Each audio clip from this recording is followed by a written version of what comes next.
రే అది మగవాడికి పెరిగితనం అసహ్యమైన లక్షణం. ఏమిటో చెప్పు. అది అదే డాడీ ఫియట్ కార్ తీసుకెళ్తాను.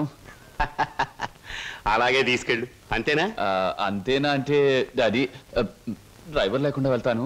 అమ్మయ్యా, ఎంతకాలానికి మంచి మాట విన్నానరా నీ నోటమట. ఈ మాత్రం చెప్పడానికి ఇంత భయం అయితే రేపు పొద్దున్న ఈ ఆస్తి ఫ్యాక్టరీలు ఎలా చూసుకుంటావురా? అప్పుడు చాలా ధైర్యం వచ్చేస్తుంది డాడీ. ఎందుకనో? అప్పుడు నువ్వు ఉండవుగా. అయ్య బాబోయ్, దండాలు దండాలు. ఫియట్ కార్లో వెళ్తున్నాను. ఎలాంటి బాబు? అయ్యా ధర్మ ప్రభువులు. ఏం నాగయ్య, పిల్లలు బాగున్నారా? తమ దయ వల్ల అంతా చల్లగా ఉన్నారు బాబు. చీరుగాడు పెద్ద ఇంజనీర్ చదువుతున్నాడండి. లక్ష్మి ఇంటర్ చదువుతాందండి. అన్ని ఫస్ట్ క్లాసులే. 15 రోజుల్లో ఏవో పరీక్షలు జరుగుతాయంట.